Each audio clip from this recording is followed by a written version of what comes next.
Bismillahirrahmanirrahim. Alhamdulillahilladzi amadda man ahabbahu bi junudil anwar wa alhamahu bi anwa'il ulum wal asrar fasara min jumlatil akhyar. Asyhadu an la ilaha illallah wahdahu la syarika lahul wahidul qahhar wa asyhadu anna sayyidana Muhammadan abduhu wa rasuluhul mukhtar. Allahumma salli wa sallim wa barik ala sayyidina Muhammadin imamil muqarrabin wal abrar wa ala alihi wa ashabihi wa dhurriyyatihi al-adhar, amma ba'du. Yang kita hormati, kita cintai para habaib dan para alim ulama, para muhibbin, hadirin hadirat rahimakumullah. Alhamdulillah, puji dan syukur kehadirat Allah Subhanahu wa ta'ala yang telah membukakan hati kita untuk hadir di majlis yang penuh rahmat dan berkah ini. Salawat dan salam kita haturkan kepada junjungan kita Nabi besar Muhammad sallallahu alaihi wasallam dan kepada seluruh keluarga, para sahabat, zuriat yang dan pengikut beliau sampai hari akhir nanti. Para muhibbin rahimakumullah, al-hikmatur rabi'atu wal khamsun min al-hikamil adhaiyah. Qala al-imam Ahmad ibn Athaillah as-Sakandari rahimahullah, nafa'ana bi ulumi. Hikmah yang ke-54 dari hikam. Berkata Imam Ahmad ibn Athaillah as-Sakandari rahimahullah, an-nur jundul qalbi kama anna zulmata jundun nafsi, fa idza arada Allah ay yansura 'abdah amaddahu bi junudil anwar wa qata'a anhu madadaz zulami wal aghyar. Yang artinya bermula cahaya, baik itu cahaya yang disebut dengan nur bidayah atau nur wasatiyah atau nur nihaiyah. Cahaya itu adalah pasukannya hati. Cahaya itu adalah pasukan hati, tentara hati. Sebagaimana bahwa kegelapan itu tentaranya nafsu. Kegelapan itu tentaranya nafsu. Maka apabila Allah menghendaki menolong hambanya, maka Allah perkuat hamba itu dengan tentara cahaya itu. Dan Allah putuskan daripadanya bantuan kegelapan. Para muhibbin rahimakumullah, itulah terjemah hikmah yang ke-54 ini. Di dalam hikmah ini musannif mencontohkan bahwa di dalam diri kita ini ada peperangan. Di dalam diri kita ini ada pertempuran.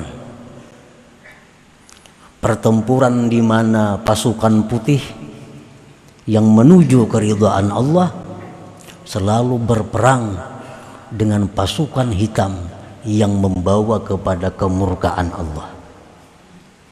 Setiap saat di dalam diri kita ini selalu ada pertempuran itu. Maka apabila Allah menghendaki seorang hamba itu menjadi kekasihnya, maka Allah perkuat pasukan-pasukan cahaya, pasukan-pasukan putih sehingga dapat mengalahkan pasukan-pasukan nafsu, pasukan hitam. Akhirnya si hamba ini sampai kepada mardhatillah, keridaan Allah Subhanahu wa ta'ala.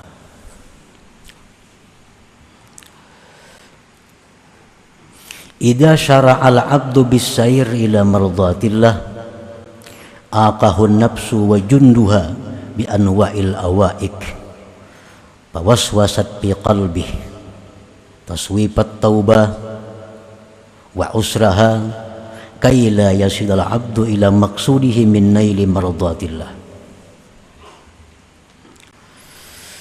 Hikmah yang ke-54 ini masih berkaitan dengan hikmah-hikmah sebelumnya yang membicarakan tentang cahaya-cahaya itu. Seorang hamba yang berada di dalam kegelapan, seorang hamba yang berada di dalam ketidakpastian, seperti kita, kadang-kadang dimenangkan oleh kebaikan, kadang-kadang kita terjerumus ke dalam dosa, kadang-kadang kita sehari ini banyak dosanya, kadang-kadang macam-macam, karena kada ada ketentuan, kada ada arah yang dituju. Ini keadaan seorang hamba pada umumnya. Nah, pada saat seorang hamba ini tidak ada arah, pada saat kita ini tidak ada arah yang mesti ditempuh kemana, Allah memberikan kita cahaya. Nah, dengan cahaya itu lalu timbul di dalam hati kita satu keinginan untuk menuju satu tujuan, keridaan Allah. Timbul di hati kita dorongan yang kuat untuk menuju jalan yang dicintai Allah.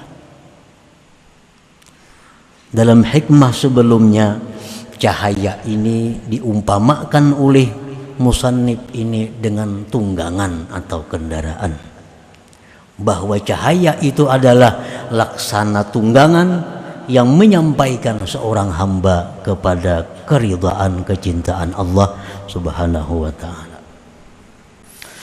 Nah, para muhibbin rahimakumullah, apabila cahaya ini sudah ada diberikan Allah kepada kita, tunggangan ini sudah ada, kendaraan sudah ada di depan kita,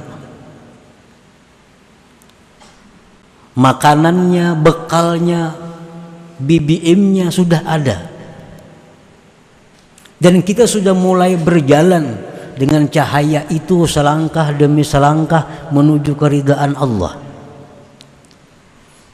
Sembahyang sudah teratur, menuntut ilmu sudah terjadwal, membaca wirid sudah aktif sesuai waktu yang ditentukannya. Nah, ini sudah jalan kendaraan kita ini menuju kepada yang dicintai Allah. Nah, di tengah perjalanan kita itu kita akan dihadang. Nah, kita akan dihadang oleh nafsu dan tentara-tentaranya. Aqahun nafsu wa junduha bi anwa'il awaik, dengan macam-macam rintangan, macam-macam halangan, sehingga kendaraan yang kita tunggangi ini tidak akan bisa mulus sampai kepada keridhaan Allah. Ada halangannya.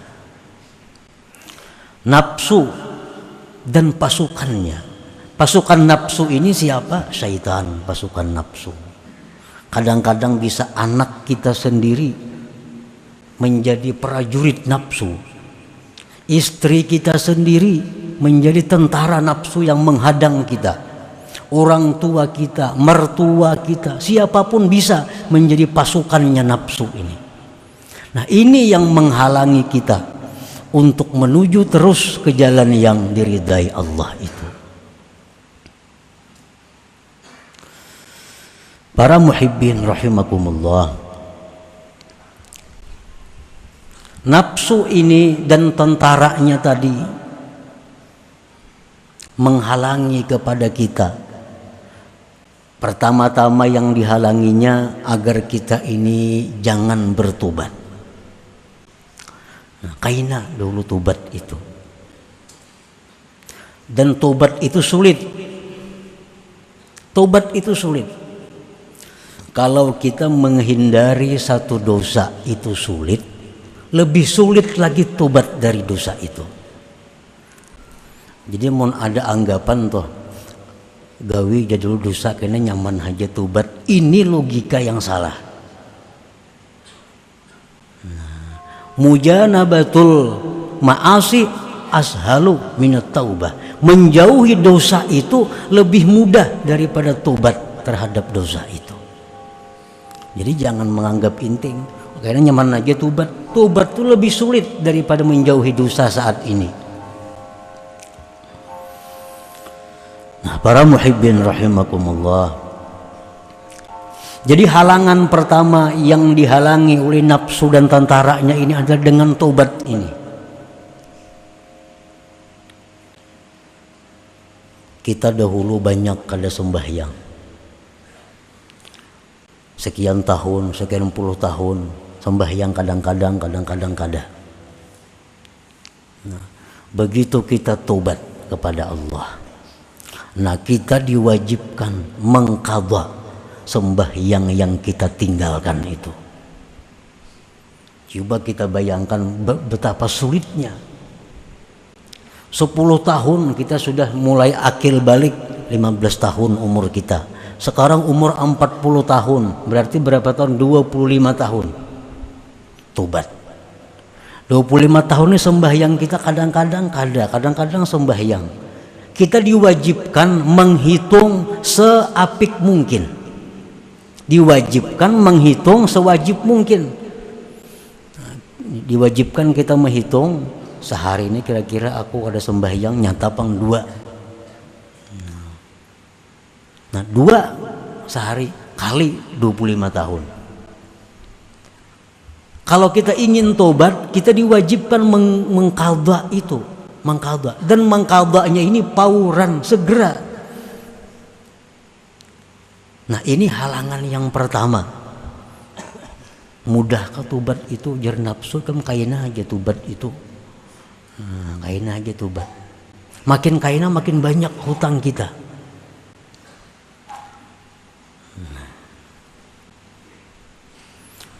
Nah yang kedua, halangan tobat ini adalah tobat daripada menzalim, menganiaya makhluk. Kita pernah menganiaya orang dengan tidak benar, melukai orang, menyakiti orang. Ini menganiaya. Nah kalau kita tobat, kita dituntut untuk meminta halal kepadanya. Minta halal. Nah, ini kada gampang minta halal ini. Dan ini dilakukan oleh Rasulullah Sallallahu Alaihi Wasallam sendiri. Beliau memberikan contoh. Begitu beliau mendekati masa beliau di dalam dunia ini, beliau pernah berpidato di Masjid Nabawi itu. Nah, antara lain maksud pidato beliau itu adalah bahwa sahabat-sahabat yang pernah kusakiti, sahabat-sahabatku yang pernah kupukul, sahabat-sahabat yang pernah kuganggu, sekarang aku, kata Rasulullah, minta ampun, minta halal. Kalau kalian tidak mau memberi halal, memberi ampun kepadaku, silahkan balas sekarang ini di tempat ini. Ini satu contoh pemimpin. Nah, Rasulullah SAW, beliau mengatakan demikian. Nah, hendaknya orang ampeh jadi bupati, kayak itu mestinya. Apalagi nak ampeh jadi presiden, para habis sudah masa presiden. Mestinya di televisi pidato. Kalau hendak selamat nih, wahai seluruh rakyatku, siapa ada yang merasa terzalimi, siapa ada yang merasa ku aniaya, aku minta maaf, minta halal. Kalau minta ganti rugi silahkan datang kepadaku. Nah umpamanya orang kan wani juga datang ke sana, kita mendatangilah ke sana. Walaupun kita ini terzalimi, lampu rancak pajak itu terzalimi. Kenapa? Duitnya banyak, bahan bakarnya kita banyak, Semua lengkap di Kalimantan nih. Tapi lampu rancak pajak, pembagian keuangan kada adil, terzalimi. Tapi kita kadang akan menuntut itu. Kalau minta halal kita halalkan aja, cuma kada wani minta halal. Nah, tokoh-tokoh kita itu macam Nabi kita langsung di hadapan sahabat, siapa yang pernah aku tampiling ya Nabi, aku minta halal, tampiling aku kalau kada mahalalkan. Dan ada sahabat yang berdiri, jal sahabat, wahai Rasulullah, pian pernah memukul ulun. Nah, padahal ulun kada salah. Silahkan pukul ya Nabi. Berdiri sahabat tadi nak memukul Nabi. Waktu pian pukul, wahai Rasulullah, ulun kada berbaju, pian harus pacul baju. Nah, jal sahabat tadi. Sahabat lain ini bingung, waninya ini lawan Nabi kita. Nabi kita lepas baju. Nah, Nabi pukul. Akhirnya sahabat itu bukan memukul, tapi menciumi tubuh Rasulullah Sallallahu Alaihi Wasallam. Jadi tobat daripada zalim makhluk ini minta halal. Sulit itu. At-taubah min akhdhil malil haram, tobat daripada mengambil harta haram. Tobatnya apa? Radduhu ila maliki, mengembalikan harta itu kepada pemiliknya. Ini halangan, rintangan oleh seseorang yang sudah mulai berjalan menuju jalan yang diridai Allah.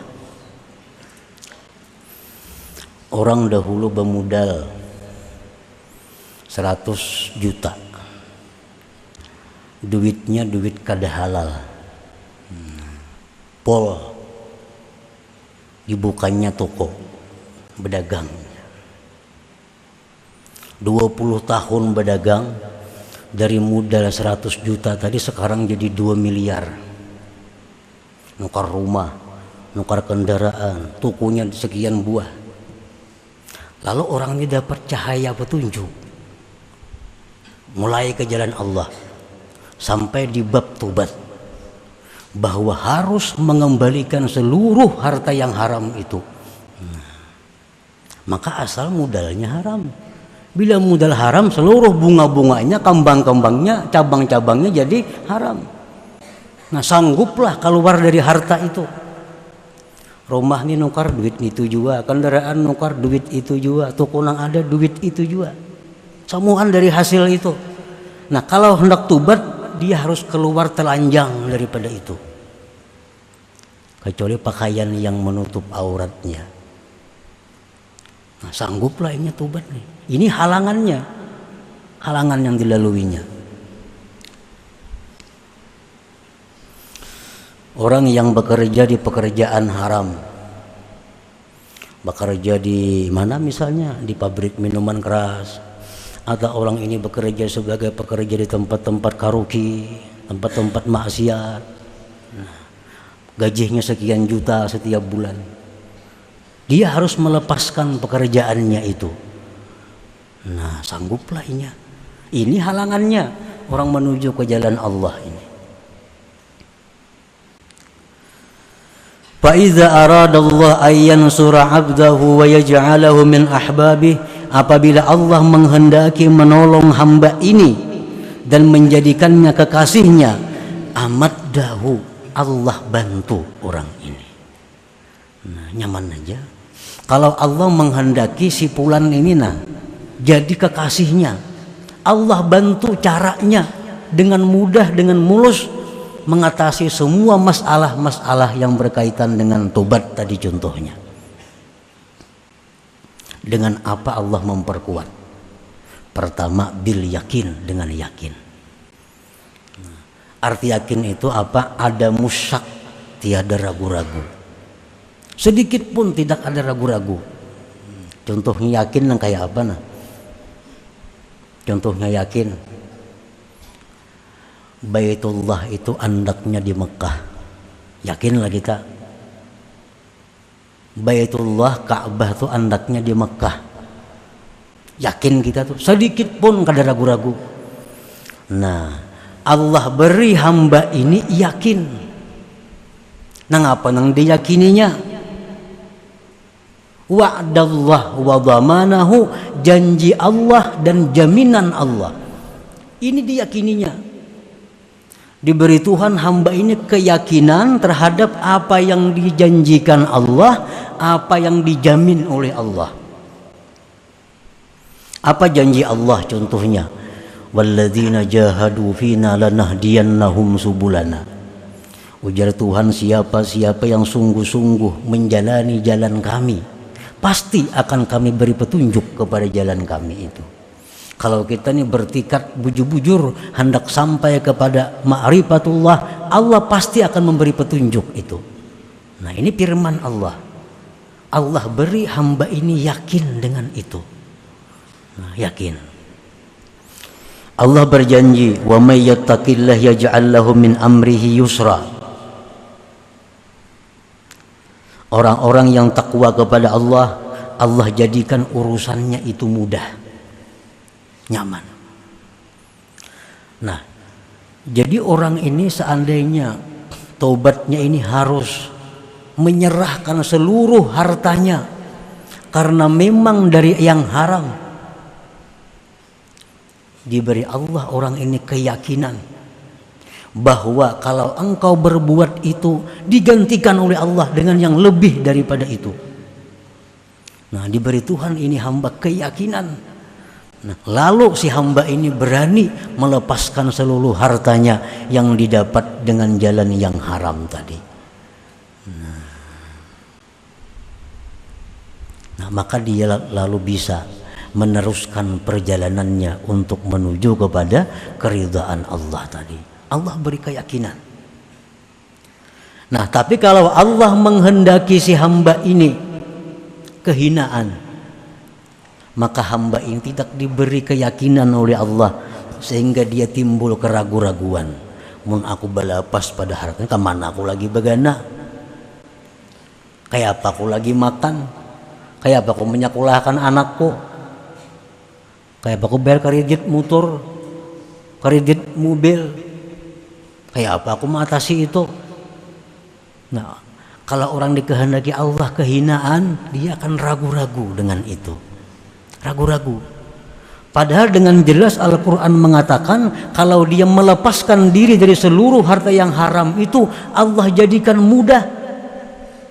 Dan Allah berikan rezeki yang tidak terduga-duga, yang lebih baik daripada harta yang selama ini dipegangnya, dimilikinya. Nah, keyakinan ini yang dikatakan Nabi sesuatu yang sangat mahal, yang hanya diberikan Allah kepada hamba-hamba yang tertentu. Keyakinan itu. Orang begawi ini gaji 10 juta sebulan, tapi ini digawian ini kada kawa kada berdosa, berdusta. Ini duduknya di jabatan ini, nah maka di jabatan ini kada kawa jujur. Atasannya ini ada nang mahantamnya ini. Hendak jujur kayak apa? Kada kawa jujur. Mesti beculas tahun bawahan kayaknya. Nah, kalau orang ini diberi Allah cahaya dan dia berperang dalam dirinya, Allah perkuat dengan keyakinan, dia akan keluar dari jabatan itu. Pasti keluar. Allah pun pasti akan memberikan dia kedudukan yang lebih baik, lebih terhormat daripada itu. Tapi kalau Allah lawan hamba ini kada sayang, Allah ingin menghinakan hamba ini, lalu ini ragu-ragu. Aku beambis ini kemana aku begawi? Kemana aku memberi makan anak? Kemana ini? Kemana itu? Nah, sampai ini mati keraguan nang itu lagi dalam hatinya. Ini kalau Allah menghendaki kehinaan seorang hamba itu. Nah, para muhibbin rahimakumullah, Allah subhanahu wa ta'ala akan membantu orang ini dengan yakin. Tetapi bantuan Allah ini aglabiyahnya, sunnatullahnya mesti diusahai. Allah tuh memberi kita bantuan, pertolongan, itu kebiasaannya aglabiyahnya diusahai. Ada proposalnya. Kayak apa caranya untuk mendapatkan yakin itu? Ini kitanya sudah tahu nah, gawianku ini salah. Kalau aku hendak selamat, aku mesti keluar dari gawian pekerjaan ini. Tapi hati ragu-ragu nah, kada wani lagi. Padahal nyata salah tahu, cuma kada wani keluar pada pekerjaan itu. Nah, dicari yakin nih, cari yakin ini. Karena bila yakin itu datang, selamat sudah. Semua yang jahat, yang haram dia lepaskan. Karena dia yakin, dia takwa, dia akan ditolong oleh Allah. Rasulullah SAW bersabda, ujar Nabi kita, ta'allamul yakin. Pelajari yakin itu. Hendak dapat yakin itu, belajar yakin. Imam Ghazali mensyarahkan hadis itu, maknahu jalisul mukinin wastami'u minhum ilmal yakin wa wazibul iqtida'a bihim liyaqwa yakinukum kama qawiya yakinuhum. Itu sarah hadis tadi. Ujar Nabi kita, belajarlah ilmu yakin. Artinya apa? Duduklah kamu kepada orang-orang yang yakin. Kawani orang-orang yang punya keyakinan.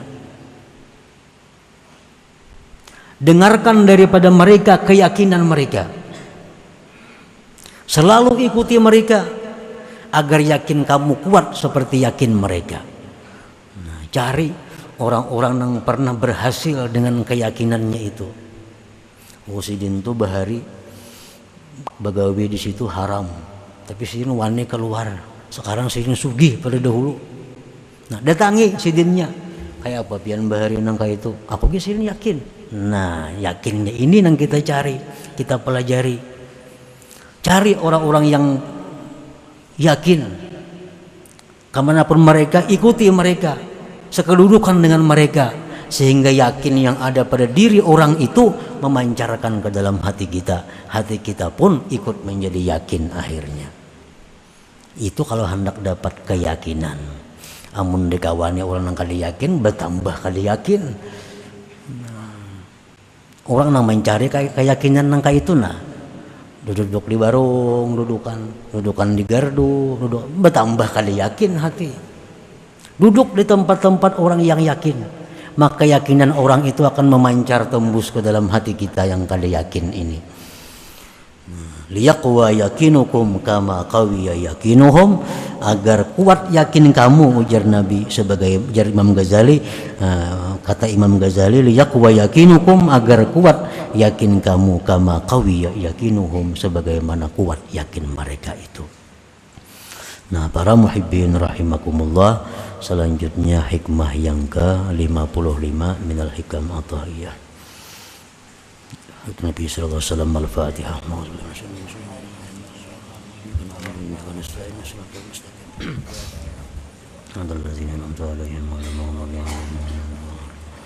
Ya Allah biha, ya Allah biha, ya Allah bihusnil khatimah. Ya Allah biha, ya Allah biha, Allah bihusnil khatimah. Ya Allah biha, ya Allah biha, الله بحسن الخاتم. فيا أيها الراجون منه شفاعة صلوا عليه وسلموا تسليما.